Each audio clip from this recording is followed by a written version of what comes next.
China Coast Guard vessel, this Bureau of Fisheries and Aquatic Resources, MMOV 3004 PFP Datu Bangkao. Stop these unsafe maneuvers and do not interfere with our activities inside the Philippine waters.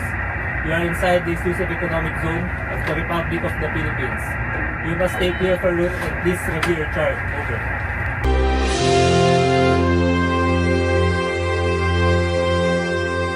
Magandang araw, magandang gabi. Bayan nating minamahal, Pilipinas. Nakakairitang balitang ito mga kababayan dahil napadalas na itong pambubuli ng China. Yan po sa West Philippine Sea, partikular na dyan po sa Scarborough Shoal.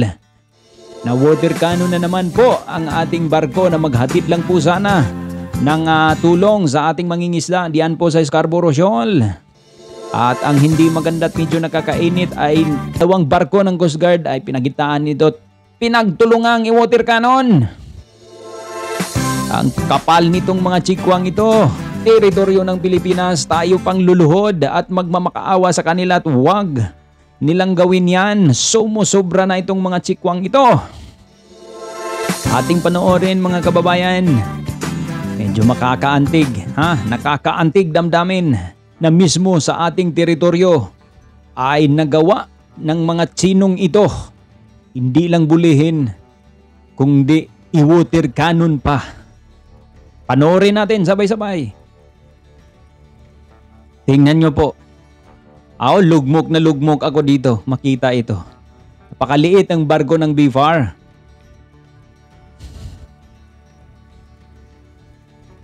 Tingnan nyo po, dalawa pong barko yan, Coast Guard ng China, pinagitnaan or napagitnaan ang barko ng BFAR. Kanyang tago ang mga sakay ng BRP Datu Bangkao sa tuwing tumitira ng water cannon ang barko ng China Coast Guard na ito.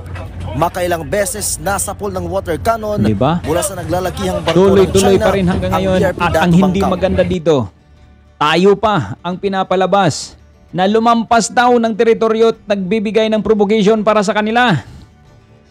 Kakatawa naman itong mga chikwang ito. Ano pang mukhang pagmamayari? Ako po, sobrang kapal na talaga. Ayan ang napapala. Ang gusto kasi ng dating administrasyon dahil kaalyado ng mga Duterte itong China ito, gusto maibalik tayo dito sa foreign policy, didikit tayo sa China at hiwalay tayo sa US. Pero sa sarili nating bakuran,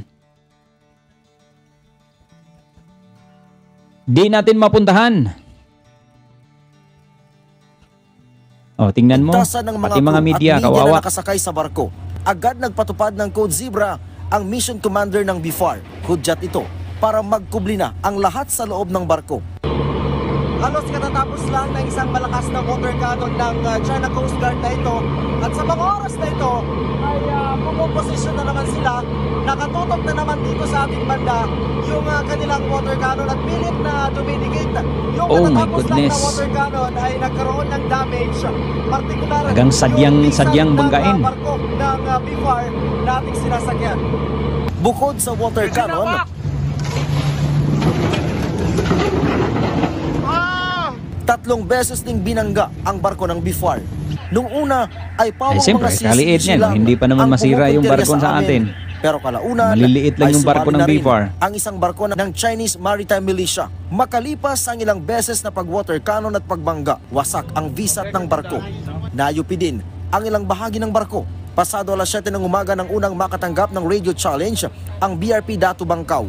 Mula ito sa Chinese Coast Guard na may bow number 3105. Nung una ay nagtatanong lamang ito kung ano ang intensyon ng barko ng Pilipinas sa karagatan na sakop daw ng China. Ang mga sumunod na radio challenge ay itinataboy na ang barko ng Pilipinas. Dito ay binigyan na ng last warning ang sinasakyan naming barko ng BFAR na BRP Datu Bangkao. Sabi ng mga tauhan ng BFAR, ito na ang kauna-unahang pagkakataon na naging agresibo ang China kahit malayo pa sa mismong Baho de Masinloc ang barko ng Pilipinas para sa isang humanitarian mission. Ilang minuto lang ang nakalipas, nagsisulputan na rin ang iba pang barko ng CCG. Pero ang matindi, ang paglitaw ng People's Liberation Army Navy o plan na hindi lang simpleng barko ng tingnan China, tingnan kundi natin isang ha warship kung na napaka-unfair may ito sa phone Pilipinas. number 162. Dito, Kapansin-pansin din pinapanawagan na po hindi yan. tulad ng mga nakaraang misyon Or na sumilip lang medyo ang plan. nagdi-disagree Kanina, si hindi ito Senator malis sa Robin lugar Padilla na diyan tila na kasama tayo rin magdala sa ng baharang sa mga barko ng Pilipinas. Navy ship diyan po sa West Philippines dahil magbibigay na tayo or nagpuprovoke daw po tayo sa China kung magdala tayo ng Navy dahil pandigma na ang ating dinala diyan. Pero Senator, tingnan nyo naman po ang kalyado na yung China. Anong dinala?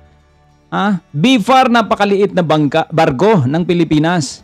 Pero ang sumalubong, 2-3 Coast Guard ng China at may kasamang escort pang fighting ship ng Navy ng China.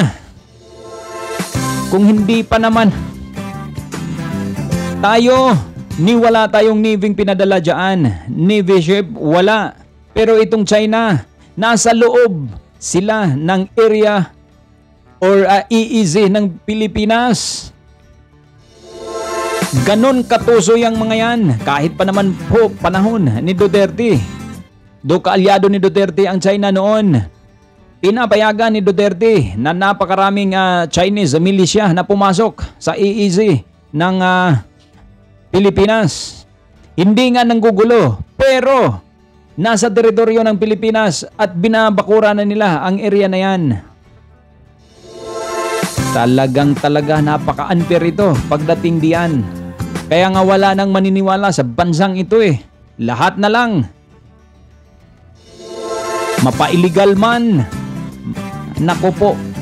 Kayo mga kababayan, tuloy-tuloy ang pambubuling bansang ito. Paano naman magugustuhan ito ng mga Pilipino?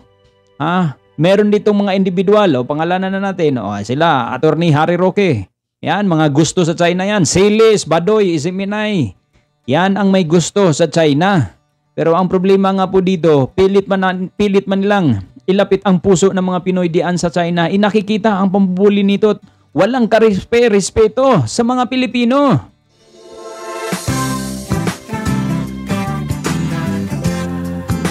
Navy, nakita na andyan.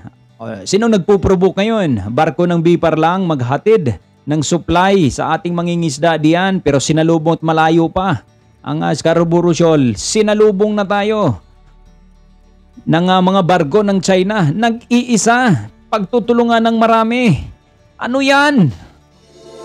Mabuhay ang Pilipinas, mabuhay mga Pilipino.